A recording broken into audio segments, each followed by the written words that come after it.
Hello and welcome to the How Not to Screw Up Your Kids podcast, the bucket emptying episodes. I'm your host, Dr Maryhan, psychologist and parenting expert. And in this episode, I'm answering a listener question that goes along the lines of 8-year-old child admits that they've seen pornography on a friend's digital device. Parent doesn't know how to respond, so sort of brushes it off. And on reflection is thinking, eek, maybe I should have said something.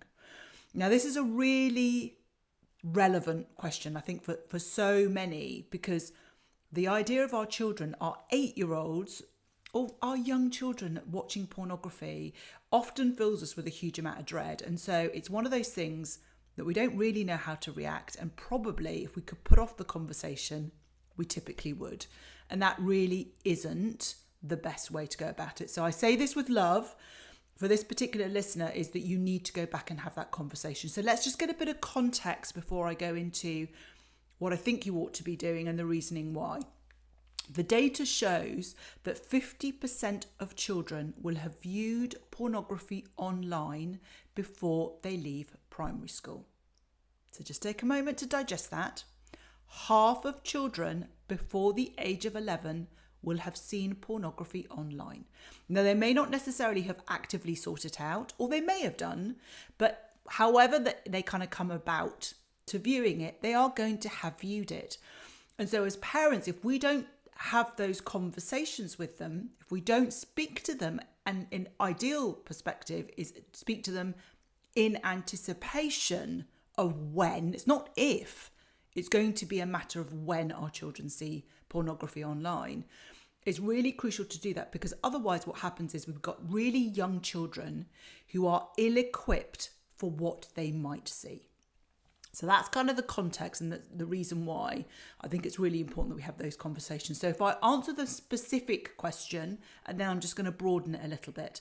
So the specific question is, yes, you should have had a conversation with your 8-year-old about it, but it is not too late. So what you need to do is go back to them. Now, I'm making up this name. It didn't come in with the question, but let's say it's Fred. Fred, you said to me the other day that you'd seen something online on your friend David's digital device.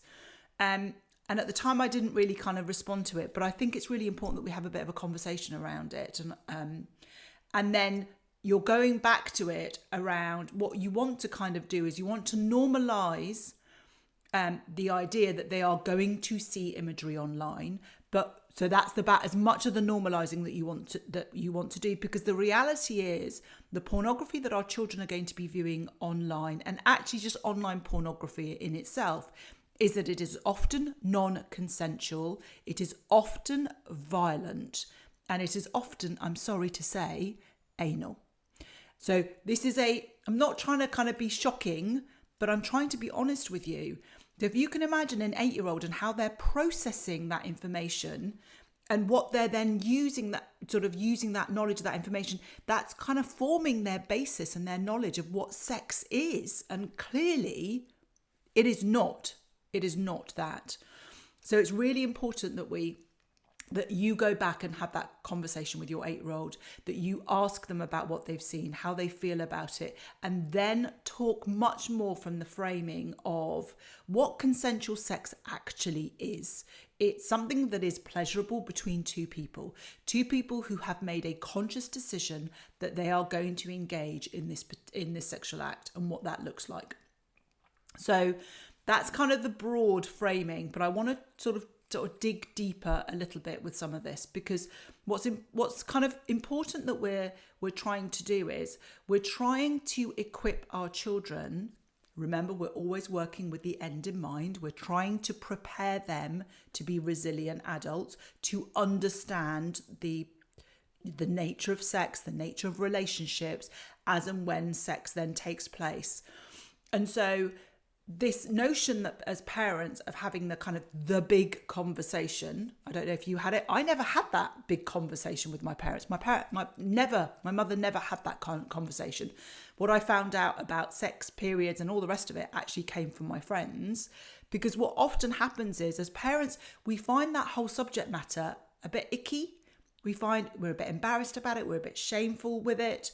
And so we sort of put it off, which is why we don't have these conversations with our primary school children, because we just find it difficult, and we genuinely believe that our children are not going to be exposed to this material. But if your child is online in any format, they are likely to stumble upon it. So it is important that we have those conversations, and the conversations should almost be a drip feeding, a little bit of information, allow them to process it, come away from it, digest it, and for them to then ask questions. And if they don't ask questions, for us to then move it on a little bit. We talked about what consent is, what that looks like.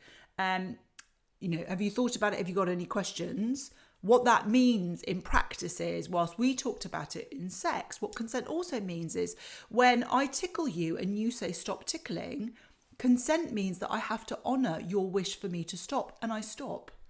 So we've got to sort of think broader about this idea about consent, as well as those conversations around sex, drugs and rock and roll.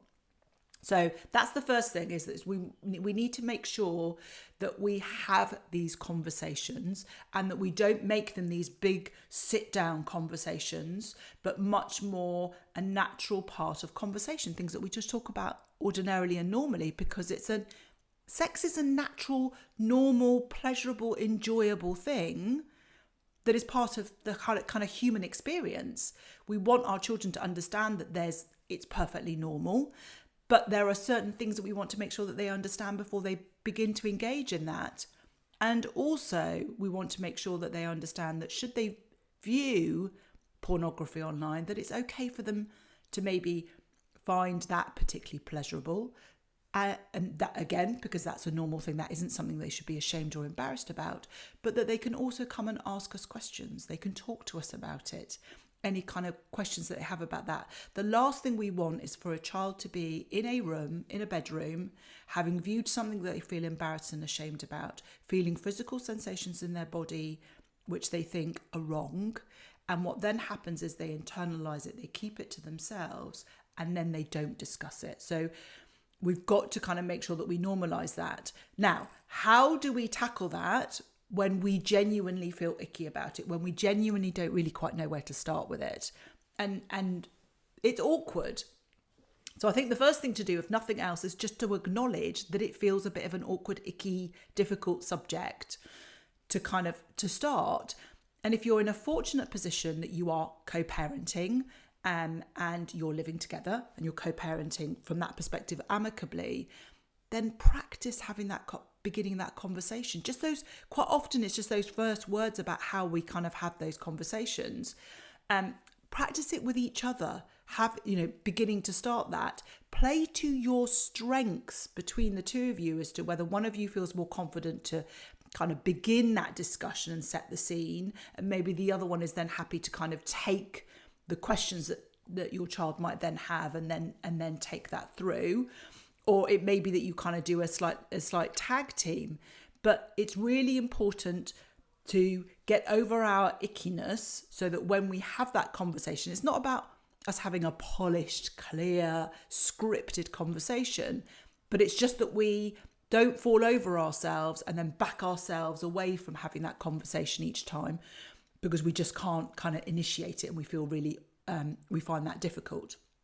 So I think it's really important that we kind of practice that, and just be aware that it's an age and stage. The conversation that you have will be appropriate for where your child is at in terms of their language, their understanding. That's what we want to do. And you might want to start it on that basis of, now that you're old enough to have a digital device, the internet is an incredibly exciting place where you can find, you can meet your friends, you can have conversations, you can play games. There are also some things that you may stumble upon in the process of watching the videos that you watch on YouTube, or the games that you play, that it's really important that we just have a conversation of some of the things that you might see that might make you feel a bit uncomfortable, you might not be particularly familiar with and not seen before, and what that might mean. So you're kind of introducing things in a really gentle way. so that our children know what to expect, because being forewarned is being forearmed. If they know in advance, if they're aware, okay, this is what my parents said I might see. Yes, there may still be that shock factor and that, oh my goodness me, reaction, but it's much less amplified than this imagery that then appears to them that they really don't know how to process. So I hope that is helpful in answering that. As always, please do email in contact@Dr Maryhan, because I'm really happy to elaborate on any aspect of this. If you've sat and processed it now and you're thinking, oh goodness me, I hadn't even thought about that, but what happens in this case? Can you help me with this? So do please contact and let me know how you get on. As ever, if you have enjoyed this episode, I would be eternally grateful if you could follow, rate and review this podcast so that others can find us and we can spread the love. So until next time.